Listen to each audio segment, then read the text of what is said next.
Good day, ladies and gentlemen. Welcome to Vegas Veterans Winners Circle.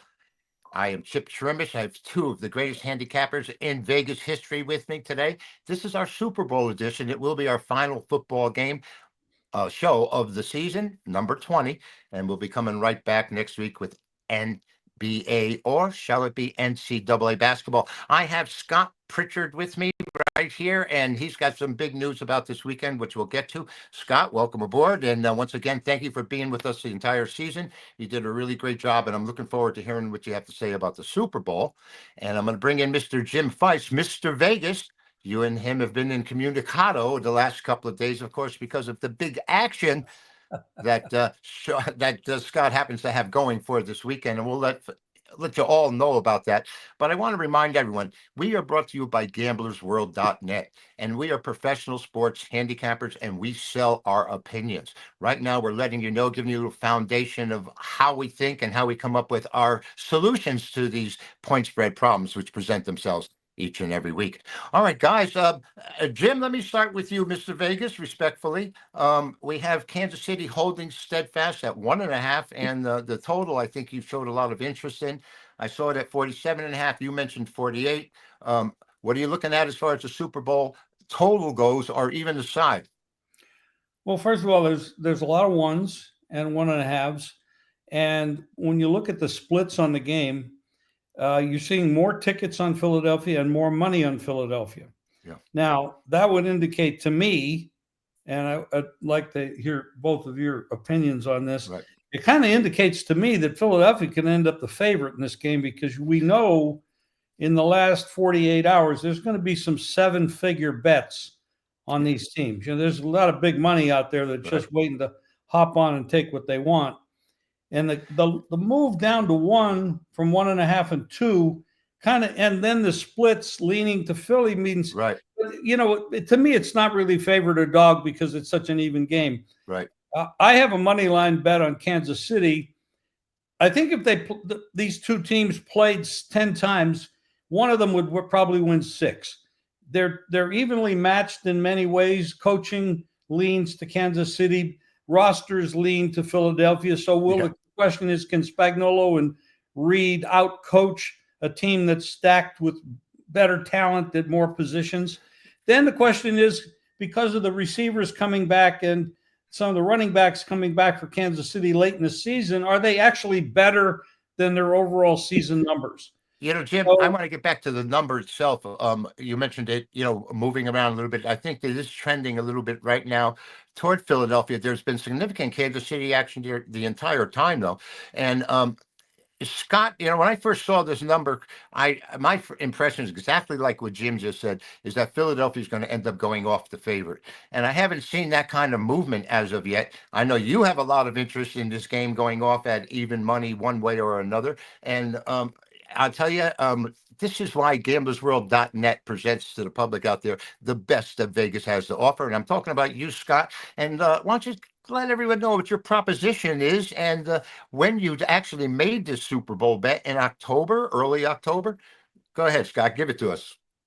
October 9, Circa, the world's largest and best sports book, one of the select few places still alive that will actually take a bet if you have an opinion. And I've been known to have an opinion or two. You were with me, Chip, the VIP area a few weeks ago when the Denver Broncos were plus 175 to make the playoffs. I stepped up, bet 12,000. Winner, steak and lobster dinner. They were minus 6-1 in that last game. So I cashed out 33,000 there. But to your question, October 9 at Circa, I felt countless radio and TV shows in August, everyone was asking my opinion, and I also stated it in my sports betting seminar in August, how to make money betting sports. Super Bowl, who do you like? I said I felt the Kansas City Chiefs would have the inside track on a three-peat because a year ago, statistically speaking, Mahomes had his worst season. They went on the road not once, not twice, 3 times a lady, and they still won the Super Bowl in that 4th game. So this year, I felt if they could get through their first 5 games, extremely challenging. Chipper, if they came out 4-1, 5-0, I was going to step up. They started 5-0, so now they have the inside track, and I felt they would be seeded 1. after week 5. But why would I bet the Chiefs at plus 2-1, plus 3-1 when I could do an exacta? My team was KC Philly back in August. And even though Philly struggled early at 2-2, they did have the inside track to win their division after 4 to 5 weeks, even though they were not the favorite in July. Dallas, believe it or not, how is that possible? But when the season started, Philly was a small favorite to win their division. The Niners were the favorite. People forget that. The Lions were the favorite. The Lions were Super Bowl favorites. Are you kidding me?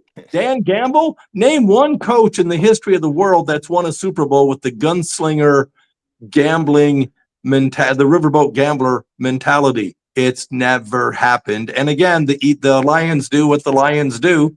They lose, they choke, they took the apple. And I was happy because I was going to be forced in the championship game to hedge it out. Right. But because the Lions are a losing organization and they lost, I caught a major break there. So the idea here is I have plus 55-1 on the Chiefs to beat the Eagles, $4,000 to make it holla, to get back 224,000 to net win 220,000. So I reached out to my friend, my mentor, all around good guy, a guy by the name of Jim Feist, legend. Not my words, the words of the New York Times. And Jim said, of course, you have to hedge.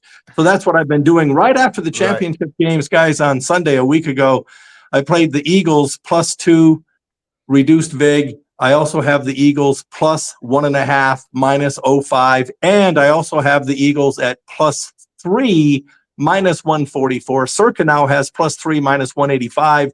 Westgate has plus 3, minus 188. So my point, Chipper, is even when you're hedging, you still want to grind, scalp, extort, steal, whatever you can get, whenever you can get it. So if I'm getting the Eagles plus 3, hoping to solve the middle down the solving the riddle down the middle, even at plus 3, minus 144, if it's plus 3, minus 188, I'm still getting 44 cents, the best of it. So everything affects everything else. If it falls 1 or 2 KC and it's projected to be a coin toss game, I would stand in at about 324,000. But as it is, I'm going to guarantee myself 6 figures either way, thanks to the tutelage of Jim Feist. Kind of a long answer to your question, but I have a lot on my mind. Now, I want to, yes, you certainly do. And let me have one thought. So you need from the original action, Kansas City on the money line to win this game.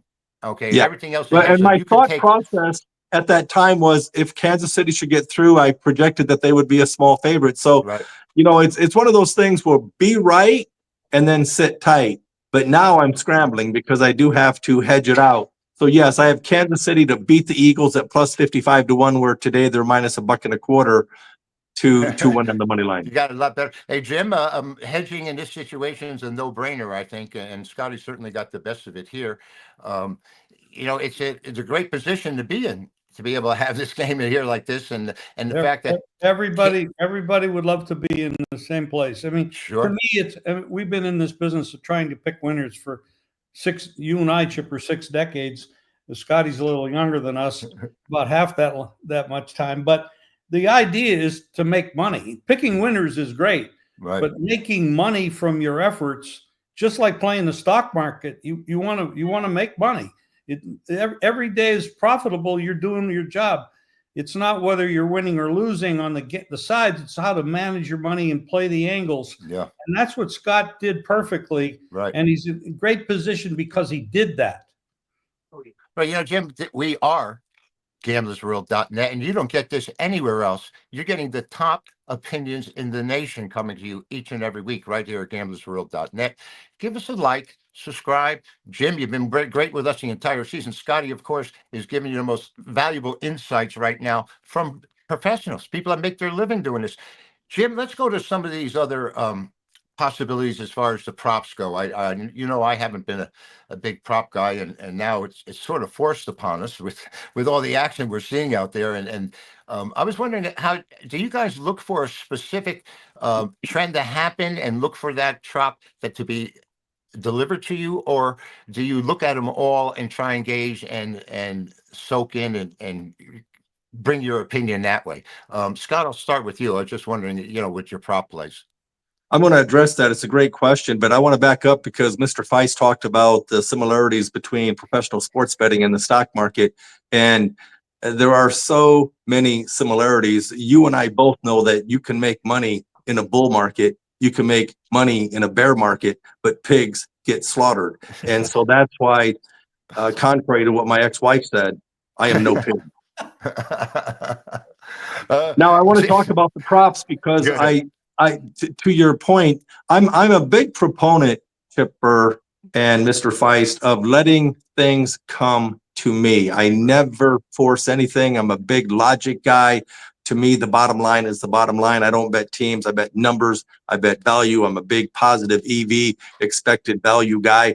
And for all intent and purpose, the Super Bowl, when you have 2 weeks for this one game, there are no secrets. There's a reason why the sports books will let you unload the truck and bet a lot of money. Conversely, they don't let you bet hardly anything on a preseason game in August, which is what I prefer to bet. But last year, as an example, I'm going to give you 2 quick examples on advantages in betting props.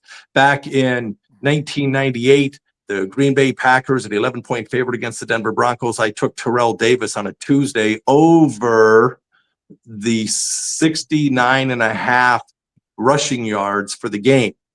Well, me, my cronies, fellow wise guys, unfair advantage players, sharps, we all hammered it up to 77.5. Wow. And after the first quarter, he had 53 points or 53 yards, and over Red Rover is a lock, even though we know locks are for doors. Well, he didn't play the second quarter. He got kicked in the head, had a migraine, 50-50, questionable if he would come back and play. Well, he came out in the third quarter. They said he's going to try. Well, he only played 3 quarters, but he had 157 yards, 3 touchdowns, game MVP, easy winner. Now, I share that because last year I went to the game, paid $9,300 for my ticket to see the Chiefs knock off the Niners, and my big prop was Kelsey under 73.5 receiving yards. So it closed 69.5. So again, 4 yards, the best of it. Never apologize. You're going to win, you're going to lose, but never apologize for getting the best of it. Well, I felt that the Niners, I knew statistically, Chip, that they had a very good pass defense. And I also know Shanahan, a bit overhyped, a bit overrated, but you give him 2 weeks to prepare. You're not going to let the number 1 receiver for KC beat you. So at halftime, I've got under 73.5 receiving yards for Kelsey. At halftime, Kelsey has 1 more receiving yard than me, and I don't play football. But what a difference a half makes, because I handicap a game for 4 quarters, not 5. It goes overtime, and he ended up going over. So you win some. Yeah, well, you win some, you lose some, but I had under, so it lost. But the whole idea here is value, value, value. Now, I am looking at, if you want me to be at liberty to share 1 or 2 prop bets, sure, I'll be happy to do so. Steve Fezzik, a friend, a mentor, the only guy who won the Superbook contest back-to-back a few short years ago. He likes, and I like it as well, he likes over 70.5 receiving yards, A.J. Brown. And that's minus 110. So I'm not going to give you a minus 3 to 1 or a minus 5 to 1 play. That's been on the rise for the most part. I think there are a number of people that played that, and I think that number is going up for his yardage for the, for the game. Well, yesterday I still saw it was still flat. Over 70.5 minus 110. And then Tony the Great Gordon, I'm going to give you the analysis on this, but Tony the Great Gordon a week ago reached out to me and said, Scotty P, I have 1 play 1 time, and like me, less is more. It's not how many you bet, it's how many you win. He liked Barkley receiving receptions, and he liked over 1.5 minus 65. Well, again, what a difference a week makes. It's been bet up to $2. So I'll let you, the viewer, decide if you want to lay the 2 to 1. I laid 65. Tony the Great Gordon laid 65. I want to give you the reasoning behind this. Now everyone sees what we have seen, that there's value in over here, because KC, no one's effectively run the ball consistently against them all year. And I think you give Andy Reid 2 weeks, that defensive front is solid. They're not going to let Barkley beat you. Not that he can't, he can, but they're going to try to negate, neutralize him, take him out of the game. So if you're the Eagles, you're going to do anything you can to get the ball in Barkley's hands, a swing pass, a dink, a dunk. So over 1.5, I think it's I cheaper, like that. I like that Chip, one as than well. your prom date's perfume. I like that as well. Jim, when you approach these, is there say a prop that you look for every year? Because there is one in the Super Bowl that I look to play, and I'll give it to you in a minute. But is there one that you have a mindset that you think is going to happen perennially in this game? No, No. I don't look that much at history. Um, yeah, I pay attention to it, but what I try to do well, first of all, Chipper, you and I were brought up in an era where there were no props until the Right. refrigerator played. Yeah. Today, it's all props. I mean, the Right. kids, the younger generation, love props. And quite frankly, they're easier to beat because the lines are softer. You just can't bet as much money in most of them. Right. But I look at the game and I try to look at what kind of defenses they're going to play. It's a chess match in a single game like this. You'd never have this much time to analyze a game if there were 16 games on a card. So you can 2 weeks of analyzing who plays the too high, who plays the single, who plays man, who Right. plays zone, and where's the middle going to be open? Well, I expect the middle to be open.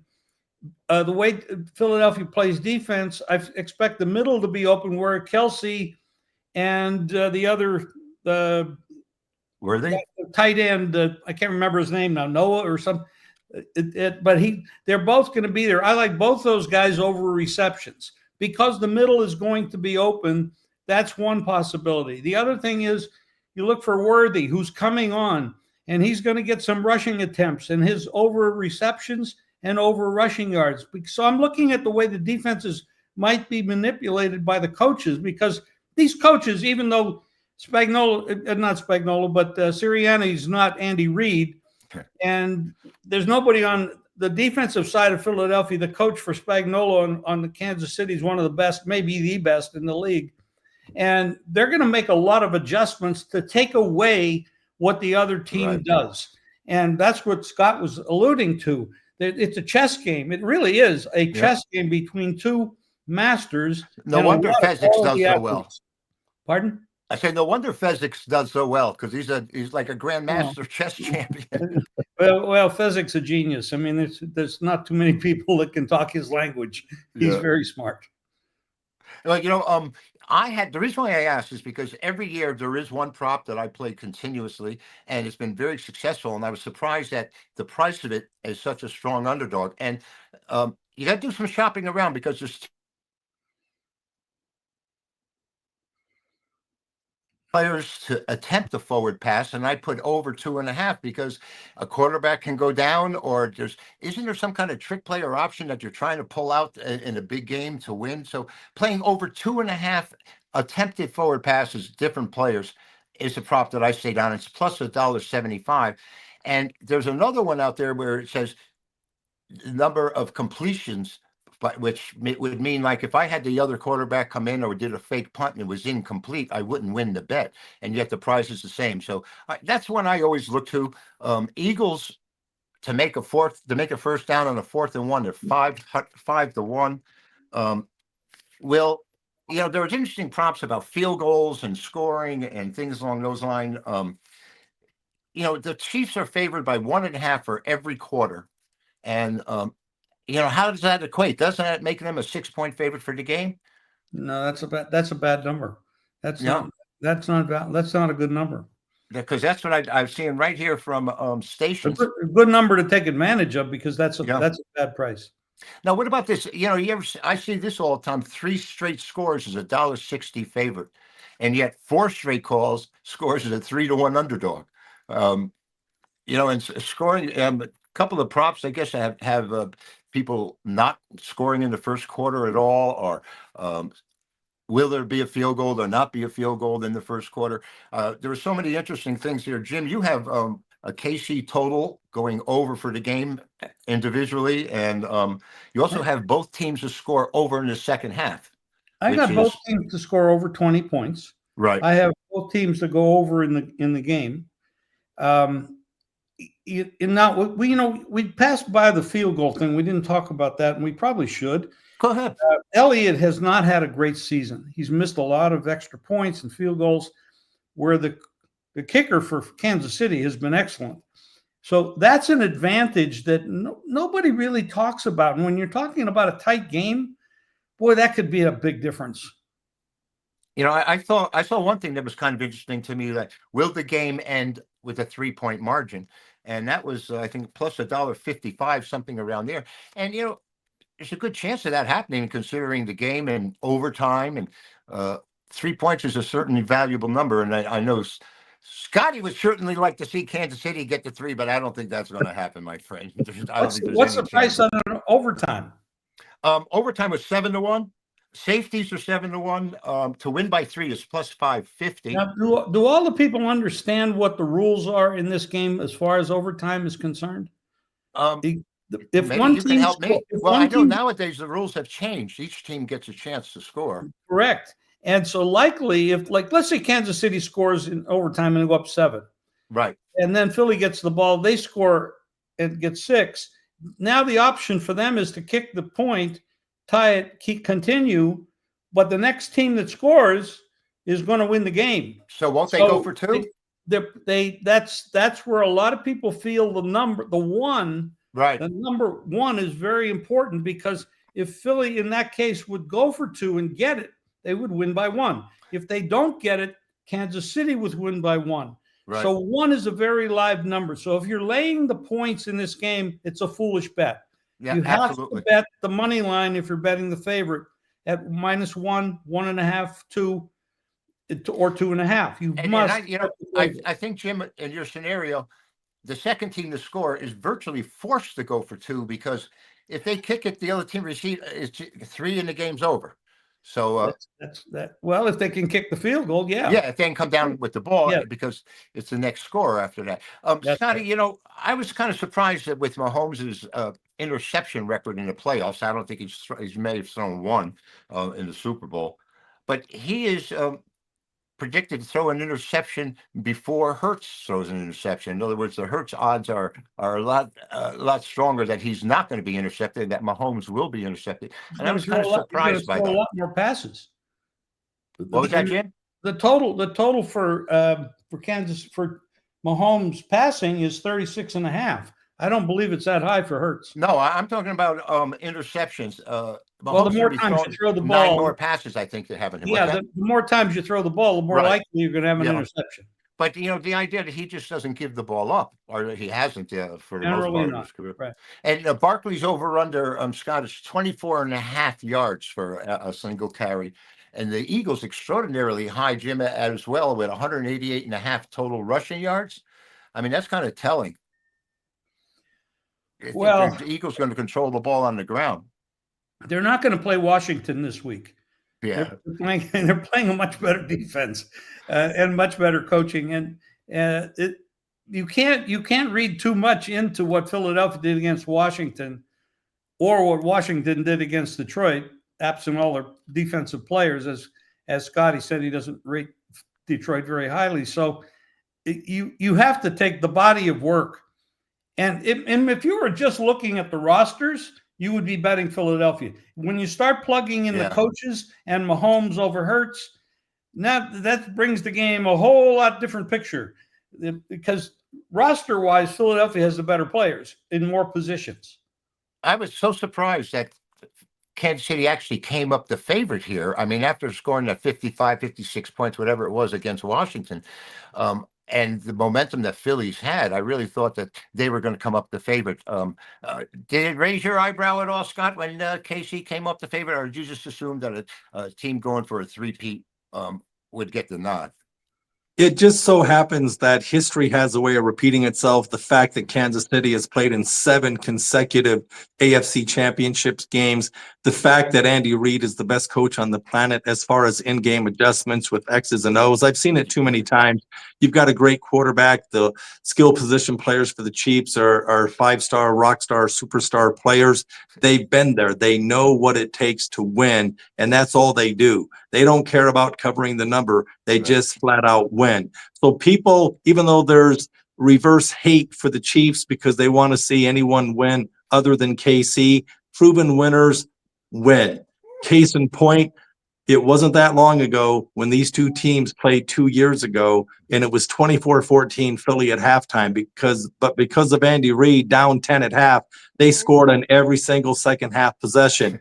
Super Bowl before then, 1 or 2 years before that against the Niners, Kyle Shanahan and the Niners were up with 6 minutes to go. Andy Reid and the Chiefs rattled off 21 unanswered points. And last year I was there. It was 10-zip Niners. And the Chiefs came on, won the game. No one is better at in-game adjustments than Andy Reid. I do want to talk about what you guys talked about as far as 3 consecutive scores. I'm telling you, I was on that prop a year ago. It got there. The Chiefs scored 3 consecutive times after being down 10-zip to eventually go up 13-10. $1.65 favorite, Scott. It's $1.65 I understand. favorite. Yeah. Yeah, I understand that. $1.60, $1.65, but that trend has outperformed the index. So there has been value there, and it seems a little bit low. I do want to talk about, Chip, you speak, I listen. You talked about the safety at 7-1. Yeah. I bet numbers and value. I don't bet teams. And the last 5 years in a row, I've laid the big number on this. No, there will not be a safety. And here's why. This is a game where the public outbets the wise guys. And I'm going to give you what the number is. 1 every 14.4 games, there's a safety.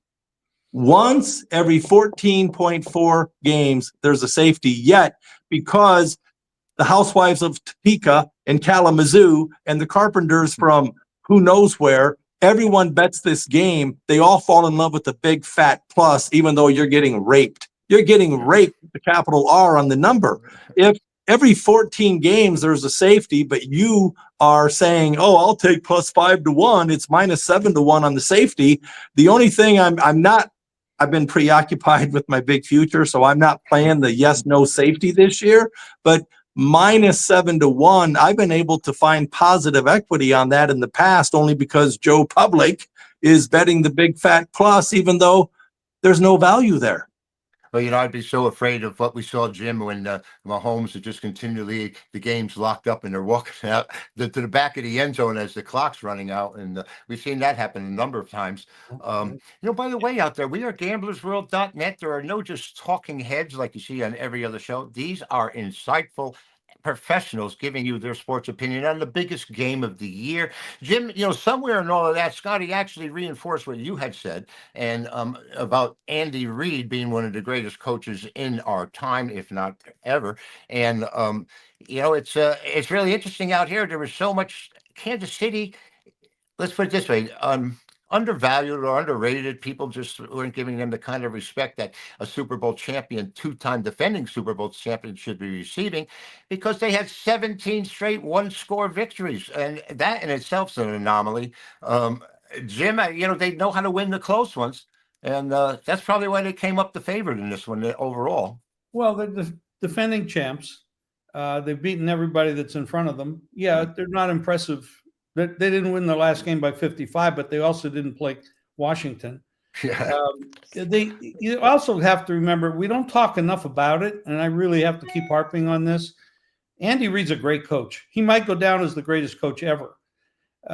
He's won in Philadelphia. Matter of fact, he has more victories in Philadelphia than any other coach ever did, and still does. And now he's in Kansas City going to all these Super Bowls and championships. But there's a guy on that team that don't talk about enough. The defensive coordinator, right. Spagnuolo, is the best in the business.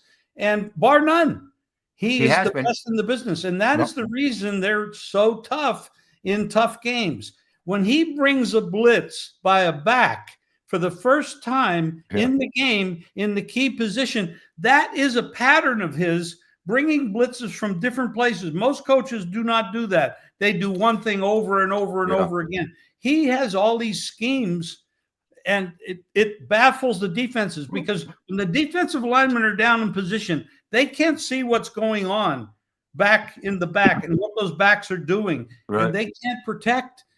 This guy is a genius. Maybe he's not a genius. Maybe he's not a genius as a head coach, but he is a genius as a defensive coordinator. All right. 2 quick things. We'll wrap it up here. This is our Super Bowl edition, gamblersworld.net. These are Vegas veterans, the heroes, the superstars, the people that win contests out here. The professionals who put their life on the line each and every day. They don't have another job to come and make up for their losses. They have to win. I'm talking about Jim Feist and Scott Pritchard. Guys, longest score, is it going to be a TD or a field goal? It's an Jim, even you're money up. bet. As a matter of fact, the I'll, TV. I'll go field goal. Yeah, I would too. And yet that's a dog to the touchdown. That's why I brought it up. I was quite surprised that the longest score on the prop list is $1.25 for touchdowns and plus $1.10 for field goals. Scotty, wouldn't you think the field goal would be easier to accomplish? The Yeah, longest? respectfully, with so many props out there, Yeah. I respectfully pass. No opinion on there, but Right. I hope whatever you guys give out, it wins because you guys speak, I listen. Yeah, well, then you're going to play over a number of different players, 2.5 to attempt a forward pass. And this is Chip Chirimbes. I'd like to thank my guests for the entire season. Jim Feist, Mr. Vegas, Scott Pritchard in the action right now. He's live. You've got it right here. Cash. $220,000 on the line, or is it $400,000 on the line here? He can middle it, Jim. He can get them both sides because he can take the points and win it straight up. And he picks KC. You know, I had thought, Scott, that you were looking riding on Philadelphia, but maybe that's because of Jim's ties to Philly and Jim Quinn's ties to Philly, and along I those haven't lines. been But in Philadelphia in 40 years. yeah, well, and you know what? I don't know if you want to go back. I was there this summer. I saw, I didn't get to see Mr. Quinn, but it's got just as much garbage as New York, believe me. Anyway, Chip Chirimbes is here with gamblersworld.net, and there's Scotty Pritchard and Jim Feist. I'd like to thank you all, and hope to catch you next football season. And we'll be doing basketball starting next week. So, guys, thank you very much, and good luck this weekend. And Good luck, to guys. all. Good luck to all of you.